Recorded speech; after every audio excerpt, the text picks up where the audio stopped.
Cannabis. Sativa. Dope. Indica. Weed. Leaf. This is Leaf Life. All things cannabis for all people. Now, here are your hosts, Ricker and the Bearded Lorax. We publish a free magazine called The Leaf that is available in print in 13 states at your local cannabis retailer and also available online at leafmagazines.com. My name is Mike Ricker and I am your host of Leaf Life with my co-host Wes Abney, otherwise known as the Bearded Lorax. I speak for the trees. And of course there's Stashley. The token female. And Mary J. White. The smoking female. Plant-based medicines are making a huge jump in popularity as this decade of the soaring 20s ramps up. But potentially, the most mysterious of them all is a life-changing brew that has been used in the Amazonian ceremonies for at least 1,000 years. So, will Western culture bastardize it or use it to evolve into a higher plane of awareness? This is ayahuasca. It's time to drink our church. Our first segment, Ancient Medicine. And in our second segment, The Experience. But before we get educated, we've got to get medicated. So let's get stoned. Oh my God, I love smoking weed, Mary. Me too. The best. Mostly dabs for me. But wherever your day has led you, now it's time to fire up, chew up, or drink up and get in the mood as we introduce this show's Greg the Guinea Pig. Hi, I'm Greg, and Ricker used to try his weed out on me.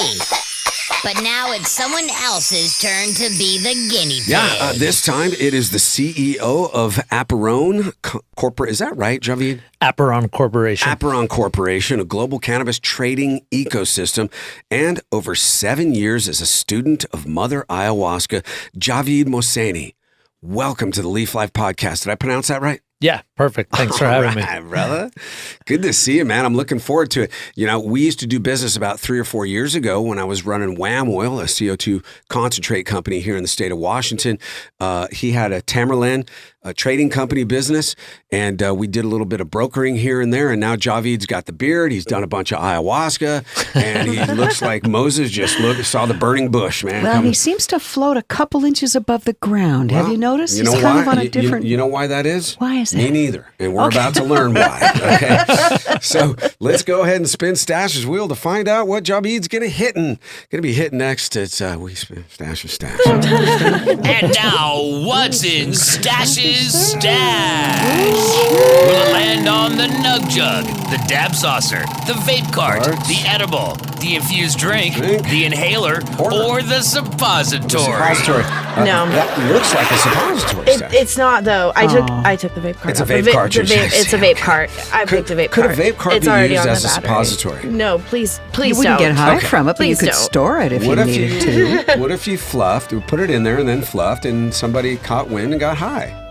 Do you get that? I'm trying not to too many it details. has to be electronic. Oh, it's thank you for that. electronic. Well, you know, There's a lot not of enough heat in your butt to heat up a vape cart. My goodness. Thank you. It's from MFused, this vape cartridge that I picked. That's MFused with an M. MFused. Ah, And this is the Zookies. So, JHAVID, are you going to be hitting this, or are you feeling like you want to keep the day sobriety style? Ashley is my pinch hitter today. Oh, so let's call in the pinch hitter. And now, stepping up to the plate, here's today's I had to try it. pinch hitter.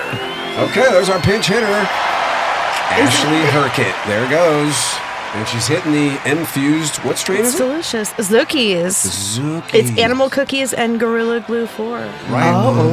MFused does a great job there in Washington and Arizona now, right? Nice. Yes, they're looking at Arizona. They're looking at a lot of states. They're crushing it in Washington. I went to their facility and met my guy Jeff Freeman over there, and he took me for a tour, and it was very special. And I'll tell you something. Talk about efficiency and quality at the same time. And if you go to my Instagram page, you'll see a picture of me in their storeroom with, I don't know, about 100 pounds of weed. Oh, that was a great picture. We saw that. Go to Ricker DJ and you can follow me there. But anyways, hey, let's get into it, man. No more wasting time on cannabis. Let's talk about ayahuasca. Ancient medicine. It really has been used for about 1,000 years, right, JHAVID? Yeah, you know, the indigenous tribes down in the Amazon, they have stories of it being part of their culture since time immemorial. And their story starts, or the folklore of it starts with the plants put them together. Because when you look at the flora and the fauna in the most biodiverse area in the world, the Amazon basin, literally you'd have a better chance of winning the lottery than putting the two main plants together that allow ayahuasca to pass through the initial digestive tract to be absorbed into the body. Which is ayahuasca and chacruna, correct? Yeah, you got B. capi, which I believe has the MAOI inhibitor in it. So that's the thing that blocks the enzyme in the belly. And is that a plant or is that? That's a plant. Okay. Yeah. And then you have the ayahuasca vine, or the chacruna vine, that has the active ingredient of DMT in it. So it's the combination of those two that allow it to be ingested. Because if you just took in the chacruna vine, the DMT would get pulled apart in your digestive enzymes, right? That B. capi has the MAOI inhibitor, and then allows it to pass, get absorbed into the blood, and then we have the effects kick in. And he smiled when he said that, Wes. That's what I want to know about. Yeah. Well, we'll talk about the experience in the second segment, and I've had a trip to the Amazon as well to do ayahuasca. But first, so you take. Let's talk a little bit more about the actual drink, the medicine. They combine these two, they boil it down, and it creates a tea, and then they drink the tea, and a spiritual oneness prevails through the human mind and body afterwards. And you've had ceremonies over the past 7 years. There's a certain special element that is non-duplicatable anywhere else, as far as we know in the plant kingdom, when you combine those two, and it really is a marriage with the human brain that sends, opens up your dopamine receptors, correct? And allows you to get outside of your ego and experience your memories, everything that's stored in your brain through this sort of telling of a movie of sorts. And it's like a cinematic to a point, and it's very difficult to describe because I've only done it once. Tell me about you and how you found it and how it's become sort of your religion. So it's interesting. The way I found it, or it found me, was I was at a place in life where it was a crossroads. There was a lot of different things happening, a lot of things changing, shifting, and I was open. I was looking for something. Answers. Yeah, and it showed up in my life. Friend of mine first told me about it, and DMT stuck out to me because I remember it from the Anarchist Cookbook back when I was a kid. DMT was quoted the businessman's lunch, out of that book, because it could send you away for 10 minutes, but, you've been gone for 1,000 years type thing. Well, that being the active ingredient, I started doing my research, and I decided that I needed to go do this in Peru. And before that could happen, 4 years had passed, and I found American shaman that would roll through the part of the Eastern Mediterranean that I was living in. And I had just come back from Russia doing some consulting business. You should go back tomorrow. And I heard it's a good time to visit. Yeah, really. It's very affordable. Yeah. Ruble's doing great. But so anyway, this shaman was passing through town. I booked my space in the ceremony. We had a weekend back to back, two ceremonies. And so I think it's important to know that set and setting and also preparation for the ceremony is all part of what eventually leads to what kind of experience people have. So there's a dieta, depending on what you're reading about or where you're going for the information. It's all about cleansing the body, mind, and spirit in preparation for the journey that you're going to go through. Some of it is very physical, the journey itself. So you want to clean the body. Others of it is it's an energetic, metaphysical side of the experience. So again, like no sexual activity, right? No mingling those energies with other energies before you're going into these spaces. No animal products. No animal products, no fermented. That has something to do with the interactions, because ayahuasca also, the preparation is you don't want to mix it with things that on a chemistry level with your biochemistry is going to create problems. It's not for everybody. It can be very dangerous if it's mixed with the wrong things like antidepressants or other mood altering pharmacology or medicines. And it has to do with the SSRIs and how that interacts with that MAOI inhibitor coming from the BCAPI. Because if you aren't able to process those through, you can get serotonin syndrome, and it could lead to death in extreme cases. So lots of important preparation, body, mind, and spirit. So when you do go through the experience and you cross the portals that ayahuasca opens up for you, you're able to do the work and have the experience and get what you want. Other thing worth noting is that it's so different every single time and for every single person.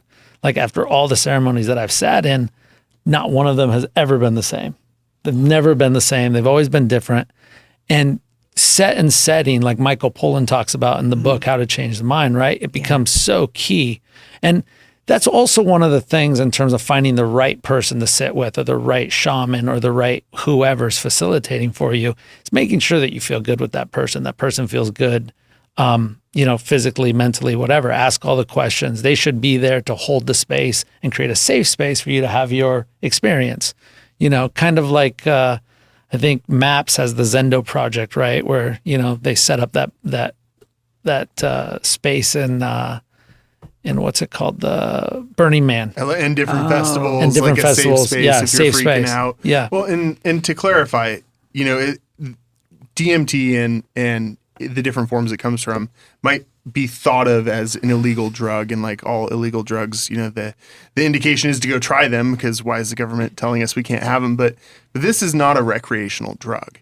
This is not a do it for fun necessarily. 100%. And that's where that, kind of preparation, the counseling is part of the therapy that people seek to get from the ceremony.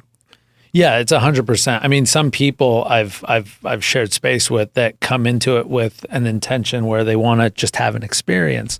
My shaman does a really good job of being the gatekeeper to who's coming into the circle, right? Mm-hmm. But there have been people that have shown up and they've disregarded the protocol. Thank you. That's a good word. And yeah, I've watched people spin out in the midst of the ceremony. What does that look like? It's ugly. It's messy. They're yeah. puking and pooping, and it's. I mean, that's just part messy. of the process. Sure. Anyways, right? Isn't it? You're generally giving them bucket. Screaming, there's whatever. purging. I mean, purging's part of it, and that happens also physically, emotionally. You could cry. You could go to the bathroom. You could throw up in your bucket.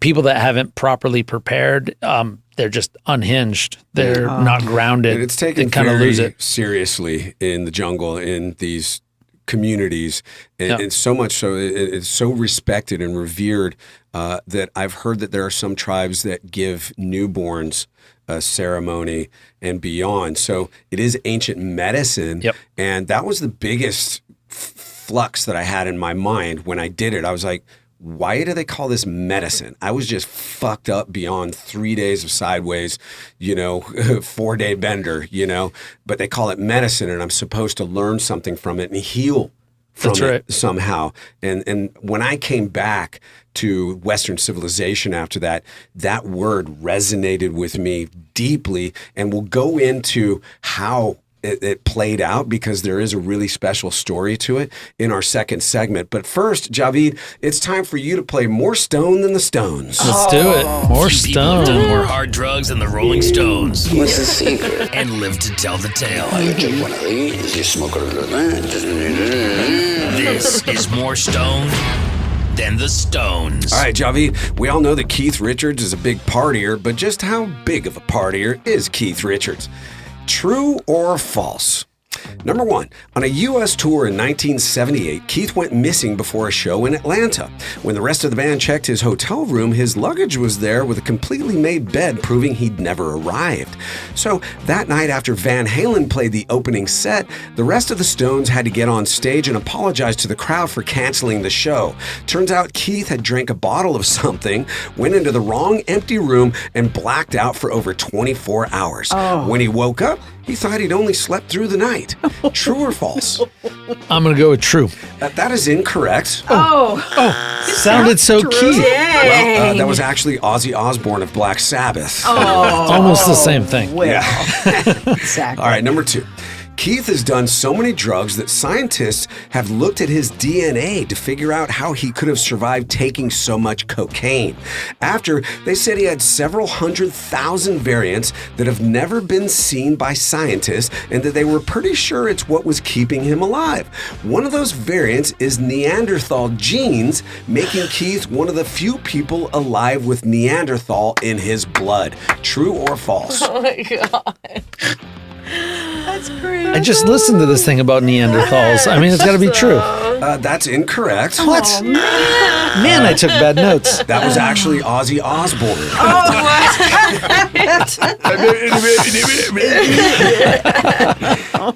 And number 3. Back in 1969, Keith's house caught fire and a friend called to tell him what was happening. So he rushed home as fast as he could to see the house completely in flames. So what did Keith do? He rushed in to save a pound of weed that was in the house. Years later, he said, "I wasn't being brave from running in there to get my dope. I was trying to keep the firemen from finding it and turning me over to the police." True or false? That's incorrect. That was Ozzy Osbourne. That's incorrect. But it wasn't Keith either. It was Willie Nelson. Okay, there you go. Nice. Well, at least I'm 3 for 3. Exactly. Hey, if you're looking for more Leaf content, just log into leafmagazines.com where you'll find cannabis news, reviews, entertainment, and culture. And that's where you'll get our extensive library of Leaf Life shows from the past.